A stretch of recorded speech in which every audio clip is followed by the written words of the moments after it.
انسانی فطرت دین اسلام کے مطابق ہے. اللہ نے ہمیں جو دین دیا ہے وہ ہماری فطرت کے مطابق ہے. اور بعض چیزیں ایسی ہیں جو فطرت کے اندر موجود ہے وہ ختم نہیں ہو سکتی.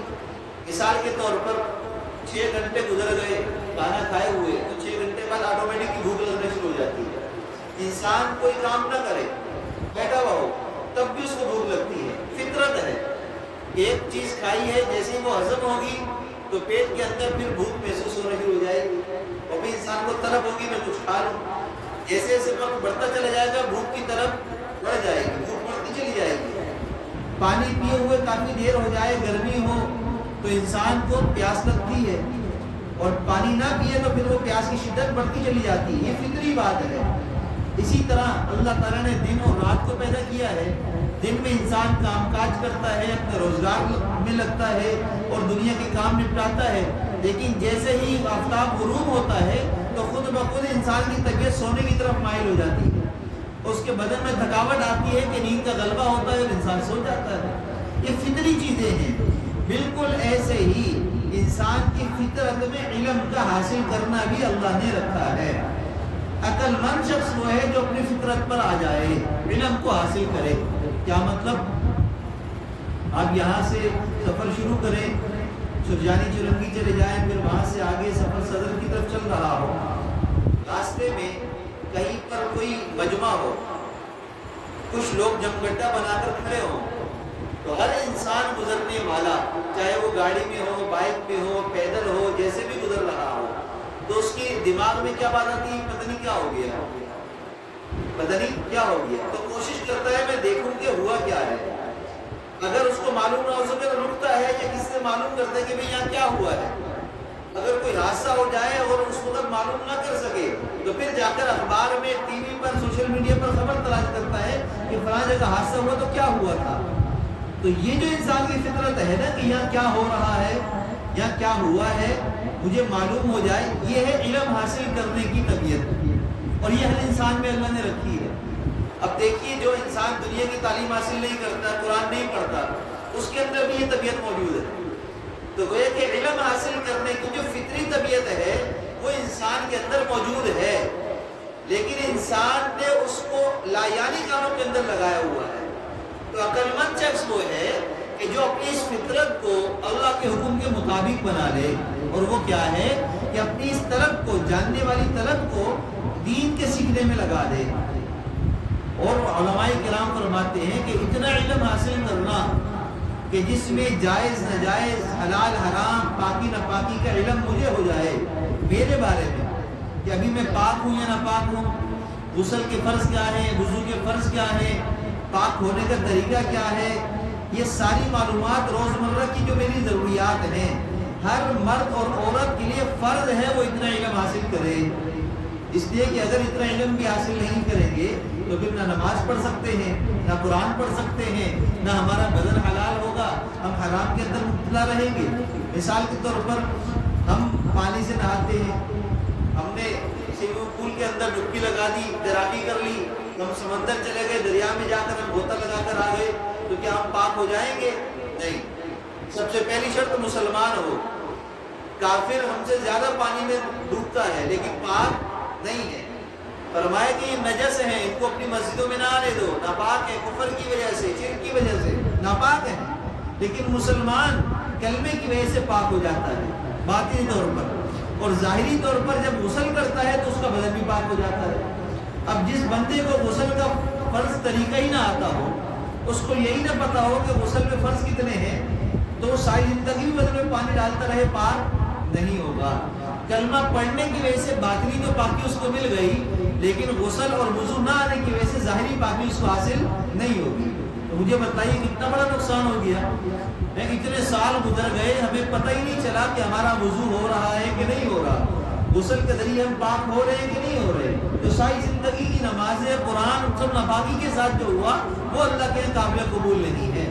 اللہ کے یہاں تو قابل قبول وہ ہے جو پاک ہو, فطرت کے مطابق ہو, دین اسلام کی تعلیم کے مطابق ہو.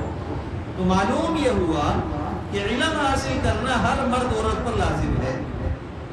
لہذا عقل مند شخص وہ ہے کہ جو عمر کے جس حصے میں بھی ہے علم حاصل کرنے کی کوشش کرے. اپنی ترتیب کو بنائے. لیکن جو ہمارے بچے ہیں جو کم عمر کے اندر ہوتے ہیں، ہم کوشش یہ کریں کہ کم عمری سے ہی ان کو اس لائن پر لگا دیں. قرآن ان کو ہم پڑھنا سکھائیں، قرآن نماز پڑھنا ہم ان کو سکھائیں، مدرسے ہم ان کو بھیجیں تاکہ ان کا قرآن صحیح ہو جائے، قاعدہ یہ پڑھ لیں تجوید کے ساتھ. جو ہم نہیں کر سکے کم از کم یہ تو کر لیں. ان کو ہم حافظ بنائیں، ہم ان کو عالم بنائیں، ہم ان کو اسکول کی تعلیم دلوائیں تاکہ معاشرے کے اندر اچھے انداز سے زندگی گزاریں اور اللہ کے حکم کو پہچان کر اس پر عمل کرنا ان کے لیے آسان ہو جائے. اور یہ اسی وقت ہوگا جب علم کو حاصل کریں گے. اللہ کے محبوب صلی اللہ علیہ وسلم نے فرمایا کہ جو شخص علم کی طلب میں نکلتا ہے، علم کی تلاش میں نکل جاتا ہے، جنت اس کی طلب میں ہو جاتی ہے. بتائیے ذرا کتنی فضیلت ہے. آپ نے اپنے بچے کو گھر سے مدرسے بھیج دیا پڑھنے کے لیے، تو گویا کہ اللہ کے محبوب کی بشارت مل گئی کہ علم حاصل کرنے کے لیے جو نکلا ہے جنت اس کی طرف میں نکل گئی. وہ علم حاصل کر رہا ہے، جنت اس کی طرف کر رہی ہے کہ اللہ اس کو میرے پاس بھیج دینا. جب یہ فارغ ہو جائے دنیا سے، موت ہو جائے، تو یہ چونکہ علم حاصل کرنے میں لگا ہے، اس کو میرے پاس بھیج دینا. کتنی بڑی فضیلت ہے. اور میں کہ جو علم حاصل کرنے کے لیے گھر سے نکلتا ہے تو ساری مخلوقات اس کے لیے دعا کرتی ہیں. پرندے ہواؤں میں دعائیں کر رہے ہیں، اور جو ہے مچھلیاں پانی کے اندر دعائیں کر رہی ہیں، اور فرمائے کہ کیڑے مکوڑے اپنے بلوں کے اندر دعائیں کر رہے ہیں. یہاں تک کہ علم حاصل کرنے والوں کے لیے فرشتے اپنے پروں کو بچھا دیتے ہیں، برکت حاصل کرنے کے لیے اپنے پروں کو ان کے ساتھ لگا دیتے ہیں. اس لیے ہمیں خود بھی علم حاصل کرنا ہے اور اپنے بچوں کو بھی علم حاصل کرنے میں لگانا ہے. اللہ کے محبوب صلی اللہ علیہ وسلم نے فرمایا کہ جو شخص طلب علم کے لیے نکلتا ہے تو وہ اللہ کے راستے میں ہے جب تک کہ واپس لوٹ کر گھر نہ آ جائے.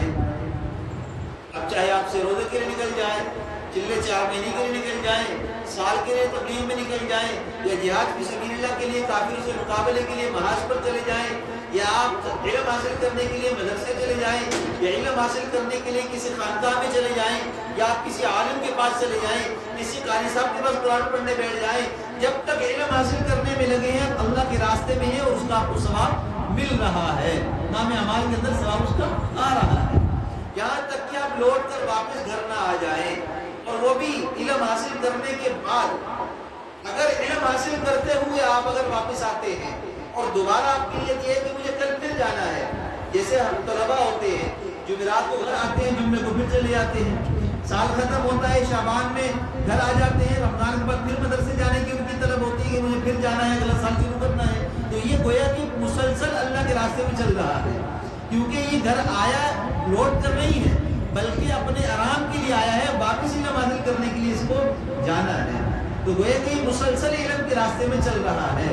تو گویا کہ جو انسان علم حاصل کرنے کے لیے اپنے آپ کو اللہ کے راستے میں وقف کر دیتا ہے، علم کی خدمت میں، علماء کی خدمت میں، طلباء کی خدمت میں اپنے آپ کو لگاتا ہے، اپنی جان کو، اپنے مال کو، اپنے وقت کو، وہ ہر وقت اللہ کے راستے میں نکلا ہوا ہے، اللہ کے دین کی طرف میں لگا ہوا ہے، جب تک کہ وہ لوٹ کر واپس گھر کو نہ آ جائے.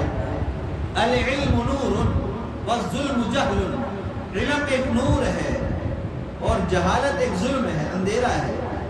علم ایک روشنی ہے، جس طرح ابھی سورج نکلا ہوا ہے، روشن ہے. سورج جب نکلتا ہے پوری دنیا روشن ہوتی ہے، اس میں کافر ہو، مسلمان ہو، گورا ہو، کالا ہو، عرب ہو، عجم ہو، کوئی فرق نہیں ہے، سب کو اس کا فائدہ ملتا ہے. بالکل ایسے ہی جب انسان علم حاصل کر لیتا ہے تو اصل عالم وہی ہے جس کے علم سے سب کو فائدہ ہوتا ہے.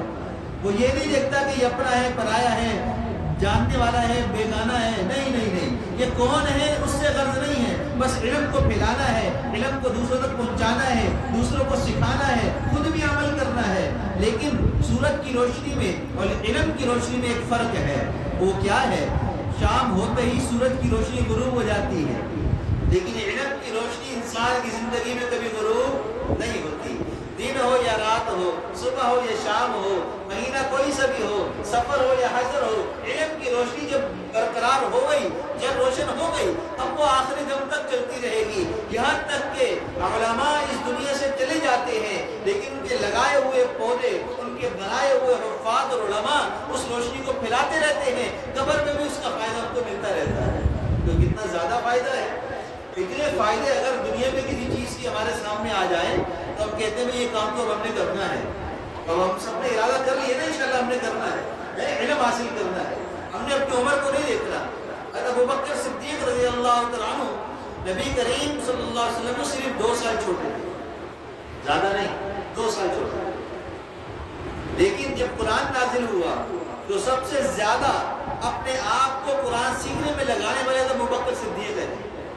عمر ان کی اتنی زیادہ ہے کہ شادی شدہ ہیں, بچوں والے ہیں, لیکن قرآن جب نازل ہونا شروع ہوا تو آپ نے اپنے آپ کو سیکھنے کے لیے لگا دیا.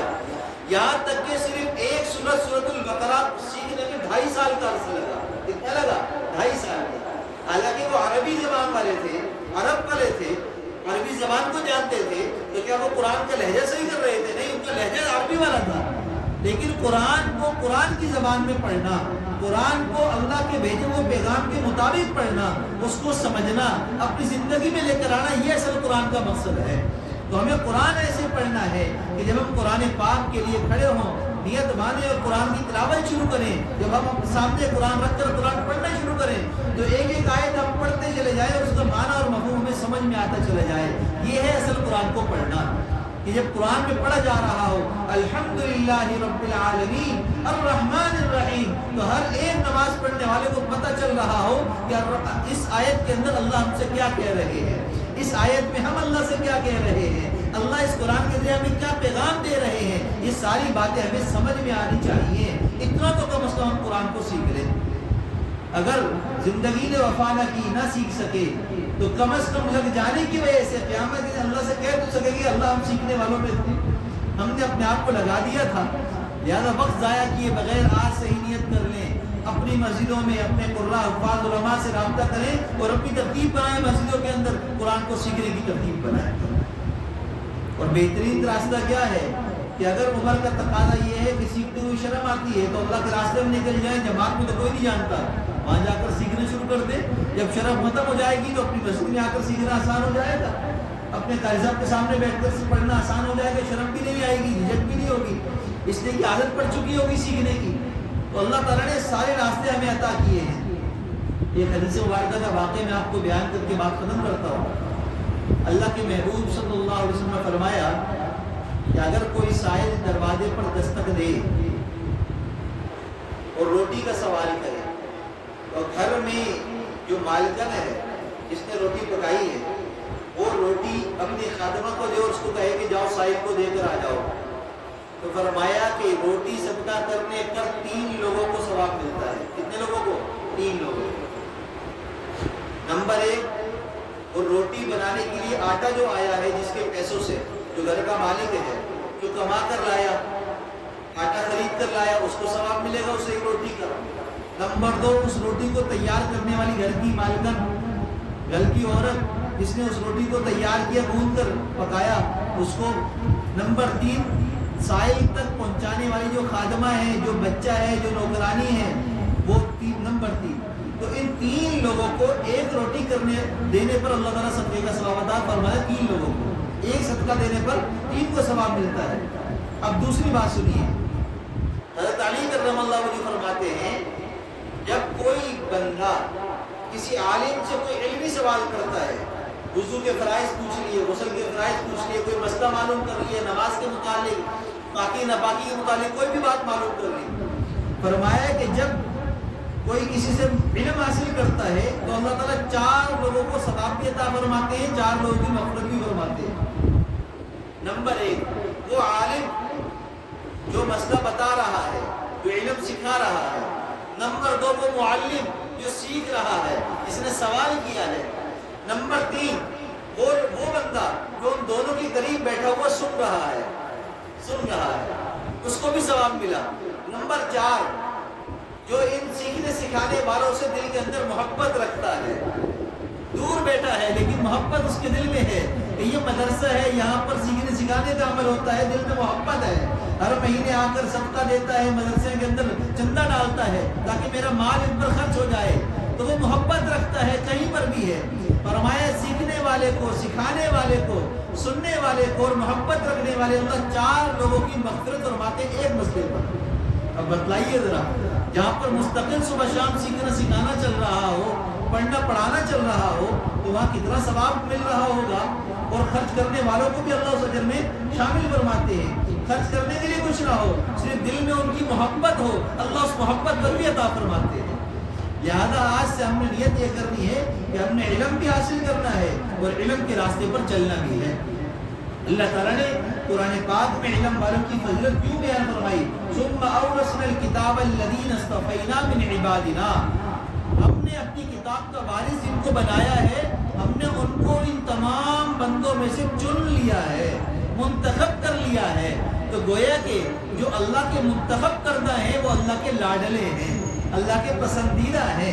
تو جو بھی علم کے راستے پر چلتا ہے وہ اللہ کا لاڈلا بن جاتا ہے، اور جو لاڈلا ہوتا ہے اللہ اس کو سب کچھ عطا فرماتے ہیں، چاہے دنیا ہو یا آخرت. اللہ ساری نعمت عطا فرماتے ہیں. اللہ ہم سب کو علم کی فضیلت حاصل کرتے ہوئے علم کی طرف میں لگنے کی توفیق عطا فرمائے. وآخر دعوانا